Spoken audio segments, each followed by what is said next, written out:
So now that we have our basic sewing sampler pressed and folded and ready to go, then we're going to start stitching along this sampler. So for your sampler, you're going to have some different stitches running along each edge. I'm going to say the words right side and wrong side a lot. The right side will be the side of the sampler that you can't see any of the raw edges on. The wrong side is the side where you can see all of your folds, all of the frays, all of the cuts, etc. On that side. So this is the wrong side of my sampler, and this is the right side of my sampler. I'm going to use some hot pink thread because you'll be able to see it really easily against this dark blue material, and you only need about a foot of thread to get started. So once I've got my needle threaded and knotted, remember we're doing that necklace method where the thread is the cord and the needle is the pendant and the knot is the clasp. So I've got double the tensile strength there. I'm going to begin with a basting stitch. So because this side doesn't want to lay down properly, I'm going to start up here.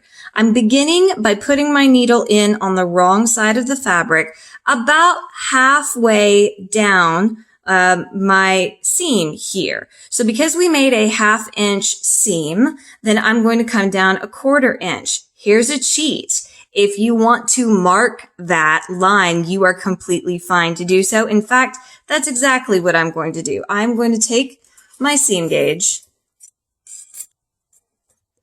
and I'm going to mark with my pencil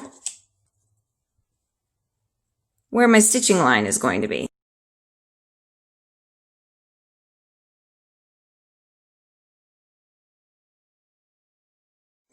There we go.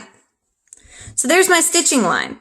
I'll make sure my folds and everything are very nice. And then what I'm going to do is I'm going to take my needle and I'm going to start by going in on the wrong side of the fabric.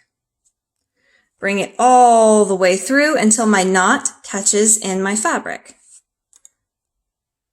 Boom, like that. Then I'm going to come back up on my stitching line. So I'll bring my needle back through the fabric on my stitching line. I'm going to check the right side of the fabric to make sure that I don't have any knots or anything ugly going on. Nope, that's a nice clean stitch. And so I can continue on. So a basting stitch is going to be approximately 1/2 inch in length. And you're going to go down and up. If you would like some more detail on how to do this basting stitch, you can check out the other video that I have posted.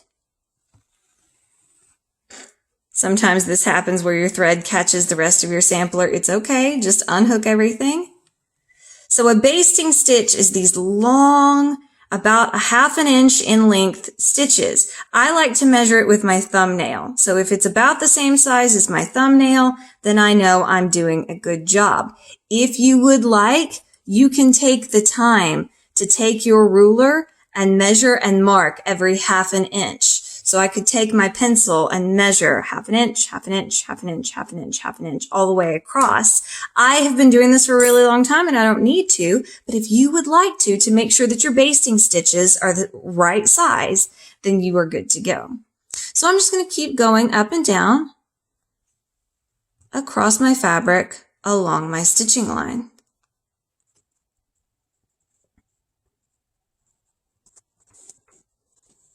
Uh-oh, I've made a mistake. That's okay. A basting stitch is really easy to take out. So I'm just going to grab the last stitch that I made, bring the needle up to where it's being pulled into the thread, and I'm going to pick up the tail and just sort of make little circles until it works itself back through the thread, or the fabric. Ow. And I'll do that again until I get back to where my mistake is. So I'll pick up the stitch that's on the wrong side of the mistake and I'll pull out until my needle runs into the fabric. I'll hold my needle out straight until it's touching the fabric, and then I'm still gently pulling with this hand, using my fingers as sort of a stop, and I can just sort of make little circles with my needle until it works itself back through the fabric. And I keep doing that until I get back to my mistake. So that's one way with basting stitches that it's super easy to take out any mistakes that you make without having to cut your thread and start over again. So now that I've gotten back to the mistake, I'll just untangle myself here a little bit. There we go. There we go. You want to make sure, while I'm on this topic, that you're not pulling your basting stitches too tightly. If you do that, it's going to make gathers. And for certain projects, you want gathers. But for this particular sample, I want to see that you can make nice flat basting stitches. We use basting stitches instead of pins. Basting stitches they take exactly the same amount of time as putting in pins, but you can safely run your sewing machine over them without running the risk of hurting your sewing machine. So I'm going to put in the rest of these basting stitches. And then when I come to the end here, I'll be ready to do a lock stitch.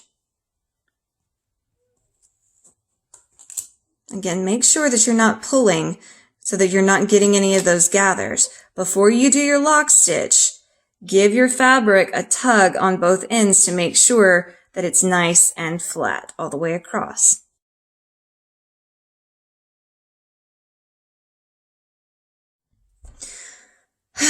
You guys, I am so sorry that cut out like that. My mother decided to call me in the middle of making this.